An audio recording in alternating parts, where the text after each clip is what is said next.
Welcome to Hood Champion Boxing and Sports. In boxing, you find a way to win or you find a way to lose. How's everybody doing? First day back to work for a lot of people.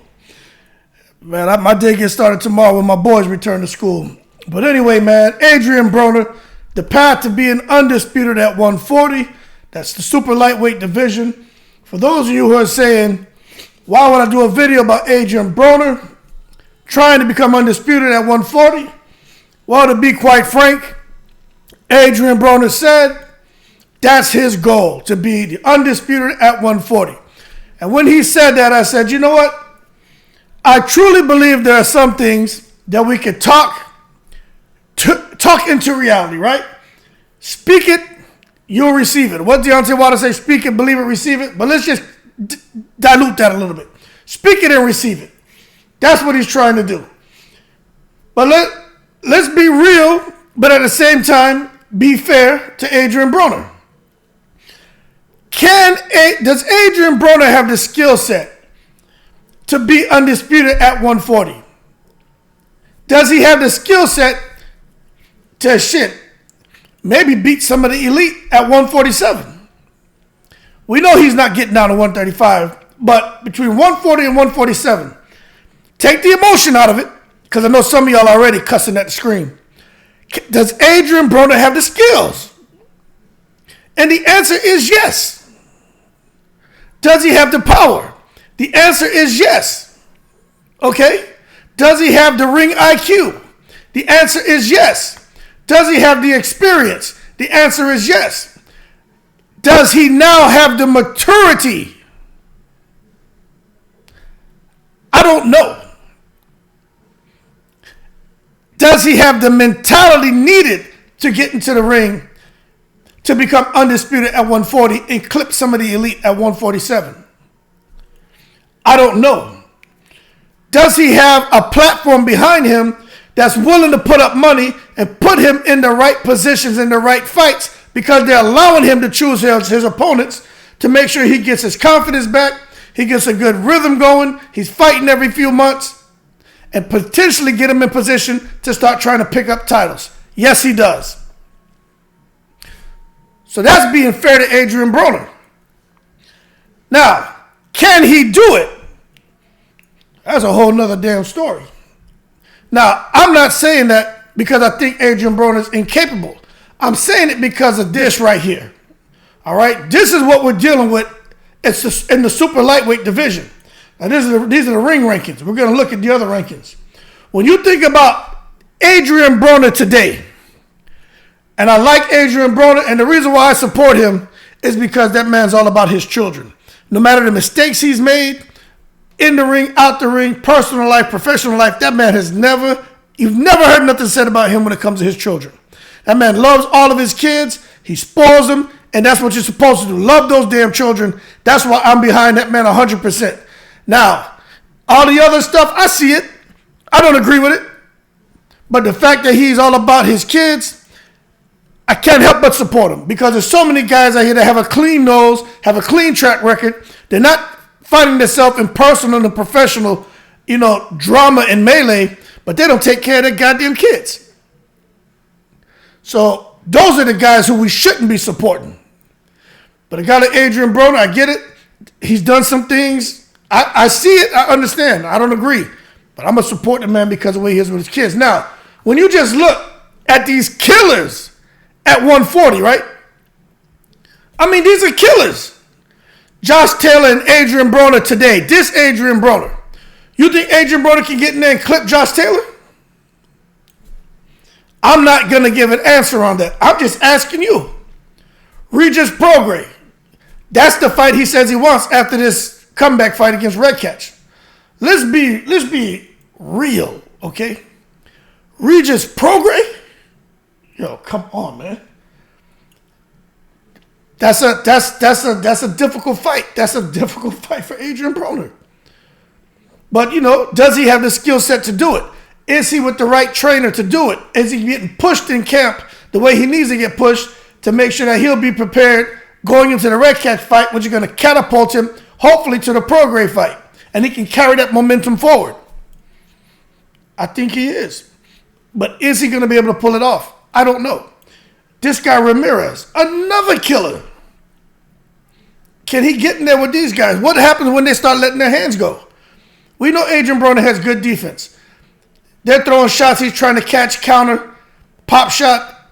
But when the offense, his opponent's offense starts flowing, we've seen what Adrian Broner has consistently done after Maidana. And I'm not going to come talk to Maidana talk anymore. We've been beating that dead horse for years.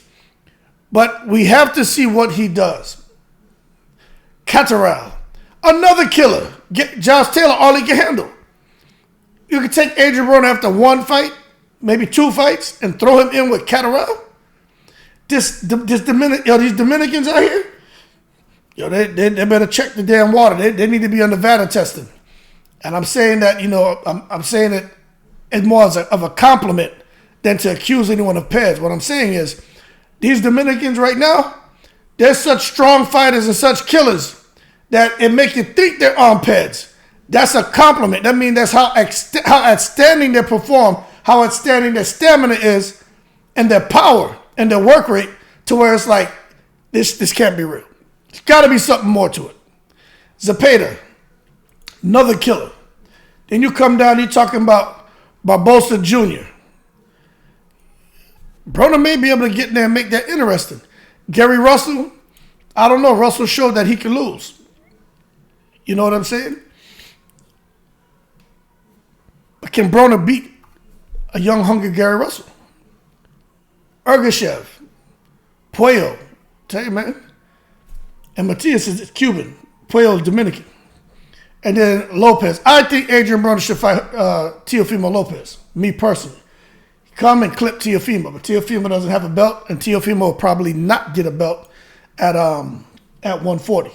So just looking at these guys, right? And you talking about Adrian Broner saying he wants to become undisputed at 140. Just being real. Who on this list, even if Adrian Broner has 3 comeback fights and looks good, who do you think he can really get in there with and clip? Whose position can he take? See, that's the thing. I think he can take Teofimo, because Teofimo has too much going on between his dad, whatever struggles with who he is and his ability in the ring. Teofimo's an athletic, outstanding athlete. He can fight, but his fight is with himself. And if Adrian Broner was to come back, I think this is the perfect opportunity. This is the ample time for him to come back and clip Teofimo. The same way Eddie Hearn was trying to use Adrian Broner as a stepping stone for Conor Benn. They knew Adrian Broner had all kind of stuff going on in his personal life, but you're trying to offer Adrian Broner $2-3 million. Should have gave the man $15 million. And then he would have fought Conor Benn. Conor Benn would have beat him because he was on that stuff. And then Adrian Broner got his money. Conor Benn would have got the name he needed on his resume. And you say $15 million, Broner doesn't deserve that? Well, hell, if Eddie Hearn and AJ gave Prince Charles Martin, they gave him $8, $9, $10 million for AJ to fight and get his first title. That's all I'm saying. So if you do that, then do it for Broner. But that's ship and sail now. So when you come down here, let me expand this a little bit, right? And you look at the WBO, the IBF. Let me see if I can pull this over for y'all a little bit so we can see what's happening. Make it a little bit smaller, man. Okay. And the WBA. Just look at these names, man. The guys with the title, Josh Taylor. IBF is vacant. So you know what? Adrian Broner could come out here and pick up a title. He could fight somebody for the vacant IBF. Regis Prograis, Alberto Puello. I mean, a little bit of a challenge, but Adrian Broner could be going for that IBF slot. He's talking about Regis Prograis in the WBC, but what he should be trying to do is get in there to get an opportunity at this vacant IBF. That's what he should be doing. Now, I need to look and see who's supposed to be fighting for that, because I'm sure that's on the schedule, but I don't know off the top of my head. But Adrian Broner, this is what he's up against, man. Regis Prograis, these guys, those are hard. But when you come down to WBO and you look at their number 1 through 6, you got Teofimo. He'll probably be getting a shot real soon. Liam Paro. You got Ramirez. And then you got Catterall and some of these other names. Yo, and I'm telling you, these guys here can fight.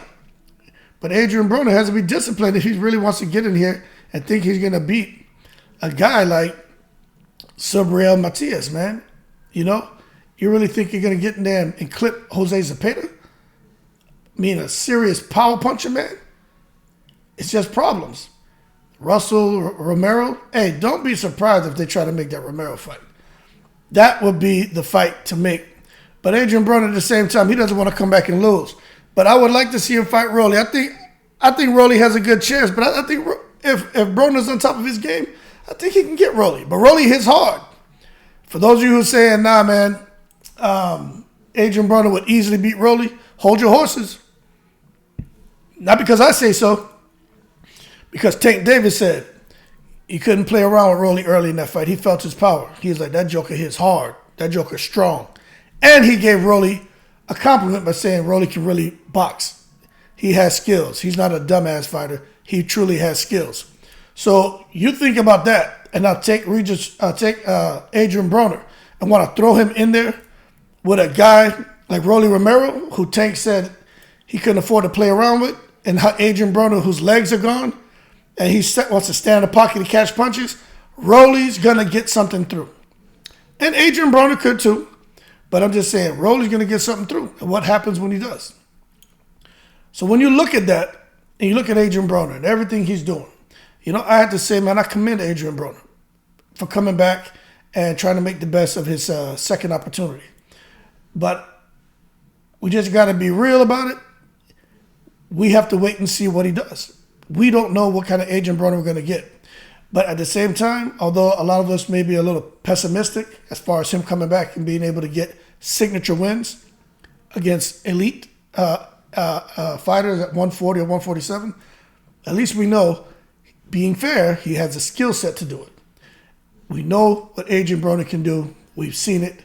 It's all been kind of set aside, and we know how that happened, right? Without getting into it, thanks to Michael, and I'm not being funny, it's just being real. Thanks to Marcos Maidana, Adrian Broner has gone defense first, defense second. There's absolutely no offense from him unless he knows that you can't hurt him. But if you have just a little bit of power on a scale of 1 to 10, if your power is 4 or above, Adrian Broner is going all defense. And he's all brakes. You know, they got the saying, all gas, no brakes. He's all brakes, no gas. And that's just a fact. But I'm hoping he can work through whatever demons he has through this camp and show up with Red Catch and clip Red Catch. But Red Catch is not a pushover. Everybody keeps saying Red Catch is a joke. Just because Regis Prograis did to him what he did, don't come saying Red Catch is a joke. Red Catch did play himself, and he lost his right to complain by not getting hit a low blow and then faking that. It was just horrible. If you haven't seen it, go look at the highlights of Red Catch faking the low blow and all that crap getting carried out on the stretcher because Regis Prograis hit him with a vicious body shot. But that being said, that's AB. We're rooting for him, but his path to being undisputed at 140, people, it's not easy. Let's just be real. Look at these names. You throw Adrian Broner in with any of them right now, even after a couple fights, we still got to see how he looks. And you be real with yourself. Can Adrian Broner really come back and become undisputed? Does he have the skill set? Yes. But will he be able to do it against these killers? Has yet to be seen. That being said, y'all keep cool. Shout out to the veterans. I'm in the breeze.